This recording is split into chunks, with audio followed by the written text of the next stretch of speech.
Assalamualaikum warahmatullahi wabarakatuh.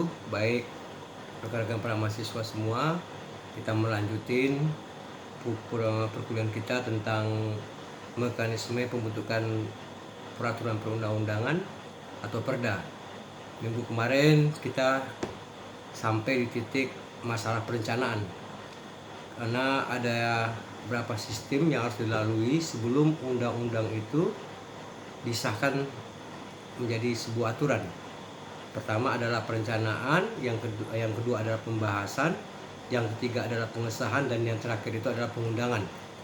Nah, kita kemarin sudah bahas tentang perencanaan. Nah, nanti kita masuk berikutnya adalah tentang pembahasan. Nah, setelah perencanaan itu, ujung dari sebuah cerita perencanaan itu adalah setelah adanya kesepakatan berapa banyak jumlah draft rencana undang-undang itu yang telah disepakati antara pemerintah dengan badan legislasi DPR atau Banlek, maka kesepakatan tadi dilaporkan oleh Banlek kepada pimpinan DPR untuk diagendakan di dalam rapat paripurna. Seperti kita ketahui, rapat paripurna itu adalah rapat pengambilan keputusan tertinggi di lembaga Dewan Perwakilan Rakyat, baik itu di nasional ataupun di provinsi dan kabupaten kota. Nah, kita masuk ke pembahasan. Setelah dalam hal pembahasan, ya, misalnya kita contoh minggu kemarin itu ada 10 rancangan undang-undang yang telah disepakati antara pemerintah dan DPR. Ingat, rancangan undang-undang itu bisa berasal dari pemerintah, bisa juga berasal dari DPR. Kalau rancangan undang-undang yang berasal dari DPR itu namanya inisiatif DPR. Nah, setelah ini diparipurnakan dan setelah mendapat persetujuan anggota DPR, maka 1 tahun anggaran ke depan pemerintah dan DPR itu akan membahas satu persatu yang berdasarkan prioritas rancangan undang-undang mana terlebih dahulu yang akan disampaikan, baik itu berasal dari pemerintah ataupun rancangan undang-undang yang sifatnya inisiatif dari DPR. Nah, di saat undang-undang tadi, rancangan undang-undang tadi diajukan oleh pemerintah ke DPR, maka DPR nantinya akan membentuk panitia khusus. Panitia khusus ini bekerja khusus membahas rancangan undang-undang tadi, ya, membahas rancangan undang-undang tadi bersama dengan perwakilan pemerintah. Nah, timbul pertanyaan, siapa panitia khusus itu? Panitia khusus itu adalah anggota DPR itu sendiri, yang mana untuk DPR RI menurut aturan anggota panitia khusus itu berjumlah 30 orang. Ya, berjumlah 30 orang. Jumlah panitia khusus itu biasanya berdasarkan jumlah anggota DPR per fraksi. Sehingga timbul di situ supaya pembagian itu sangat adil. Ya, sangat adil, dan panitia khusus itu wajib diisi oleh seluruh fraksi-fraksi yang ada di DPR tersebut. Panitia khusus tadi berjumlah 30 orang. Ya, berjumlah 30 orang. Nah, dari 30 orang ini maka akan dipilihlah nanti oleh panitia khusus tadi siapa ketua pansusnya. Ya, siapa ketua pansusnya dan siapa wakil ketua pansusnya. Biasanya dari 30 orang ini struktur di panitia khusus itu terdiri dari 1 orang ketua dan 3 orang wakil ketua panitia khusus. Ya, ini jumlah pansus itu tentunya berdasarkan pembagian proporsional dari jumlah anggota dewan yang berada di DPR itu yang mewakili partai-partai politik mereka. Semakin banyak jumlah anggota DPR-nya, tentu semakin banyak pula anggota-anggotanya yang berada di dalam pansus.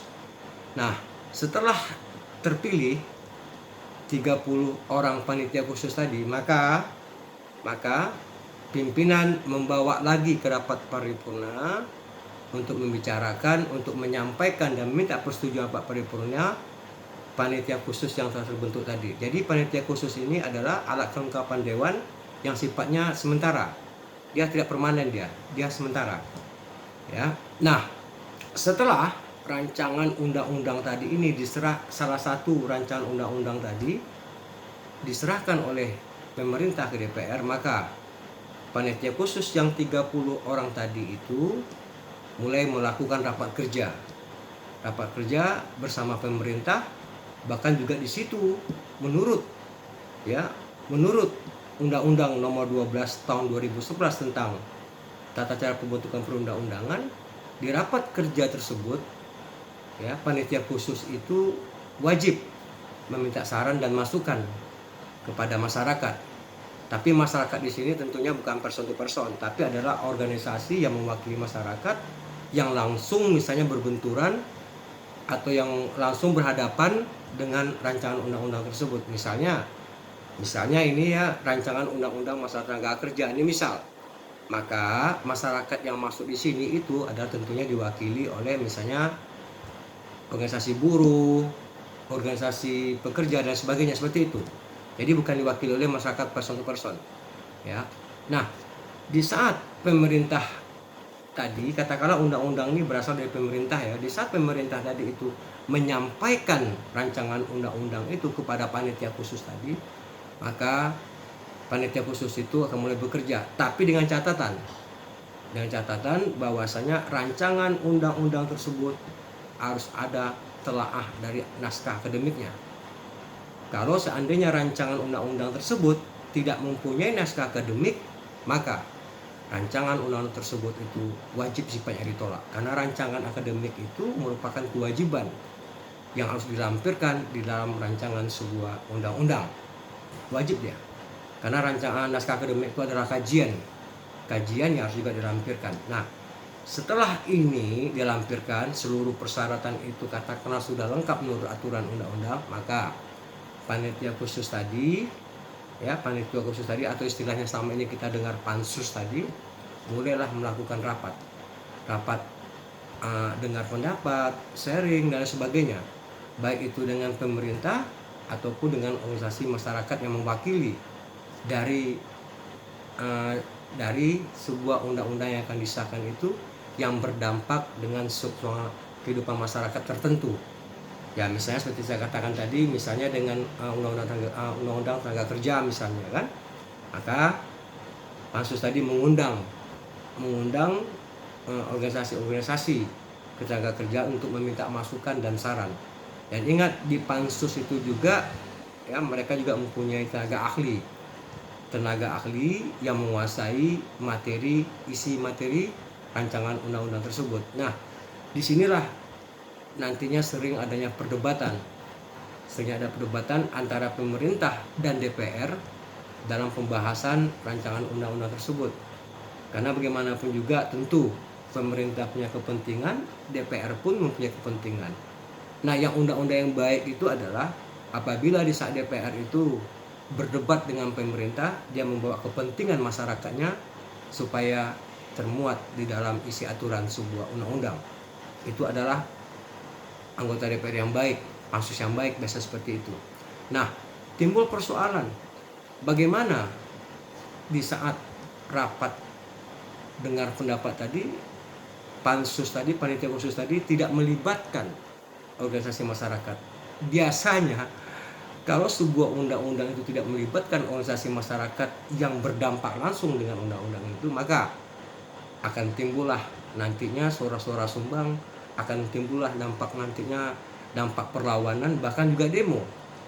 Seperti kita ketahui undang-undang Omnibus Law kemarin ini, yang mana di situ buruh sangat luar biasa demonya. Kenapa? Karena buruh merasa mereka tidak diwakili, tidak dilibatkan, sehingga DPR tidak meminta saran pada mereka. Kesannya isi dari undang-undang itu adalah menguntungkan para pengusaha dan merugikan para buruh. Itu yang akan terjadi.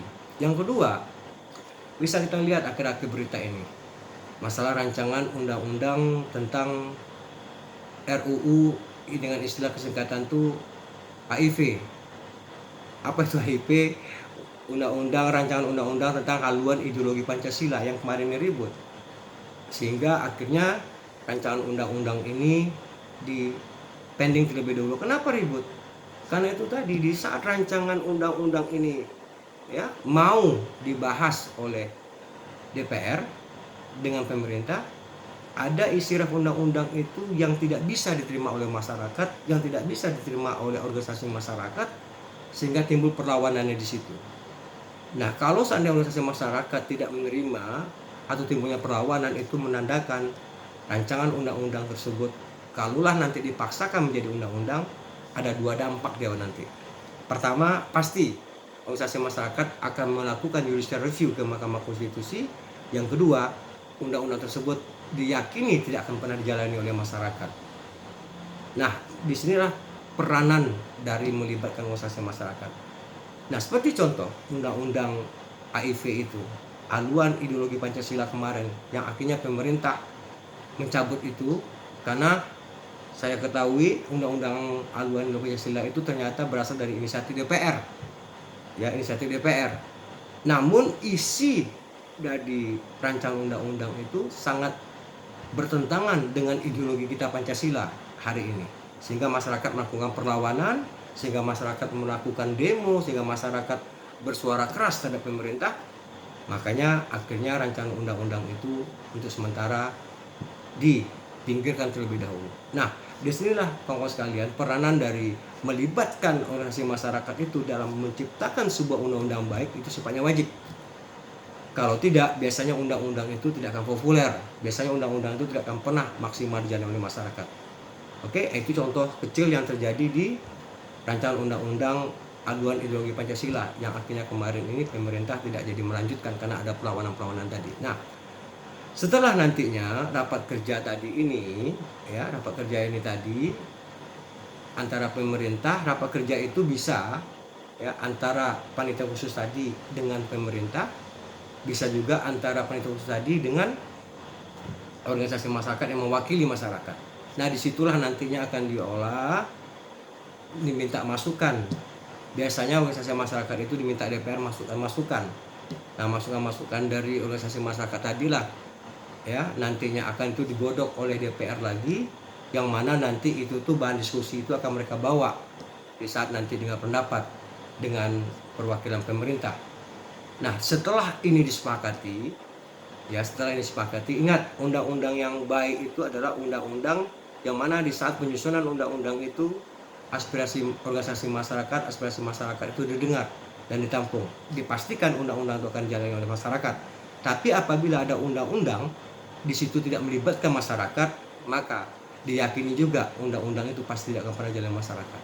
Nah, setelah undang-undang tadi ini, pembahasan ini selesai, ya, tentunya di situ pasti akan terjadi debat lah. Lobby-lobby politik akan terjadi di situ. Ya, lobby-lobby akan terjadi di situ. Nah, makanya setelah ini selesai, setelah pembahasan antara pemerintah dengan DPR dan setelah didapati kata sepakat, maka rancangan undang-undang tadi akan diserahkan oleh panitia khusus ini ke pimpinan DPR untuk dibawa kembali ke dalam rapat paripurna dalam hal meminta pengesahan bahwasanya undang-undang ini telah mereka lalui mekanisme-mekanismenya, maka panitia khusus menyampaikan ini kepada pimpinan DPR untuk dibawa ke dalam rapat paripurna untuk meminta pengesahan sebuah undang-undang tadi. Nah, itulah tahapnya, tahap tahap penyusunan undang-undang antara pemerintah dan DPR. Nah, kuliah selanjutnya nanti kita akan diskusi materi tentang pengesahan dan pengundangan sebuah undang-undang. Jadi sekali lagi para mahasiswaku sekalian, ingat, undang-undang yang baik adalah undang-undang yang ikut serta melibatkan masyarakat dalam memberikan masukan-masukan sehingga undang-undang itu bisa dijalankan dengan maksimal. Nah, setiap undang-undang itu yang akan diresmikan atau yang akan disahkan, tentunya masyarakat yang diajak serta itu adalah organisasi masyarakat yang betul-betul mempunyai sinkron dengan rancangan undang-undang tadi. Ya, jadi kalau seandainya misalnya undang-undang tentang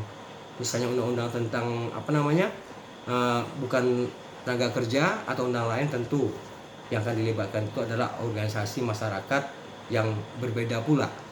Tapi kalau misalnya undang-undang masa tenaga kerja, misalnya tentu organisasi masyarakat yang diminta itu saran itu adalah organisasi masyarakat yang bergerak di bidang tenaga kerja seperti buruh dan lain sebagainya.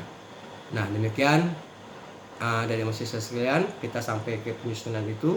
Selanjutnya nanti kita akan membahas tentang pengesahan dan pengundangan sebuah rancangan undang-undang itu menjadi undang-undang.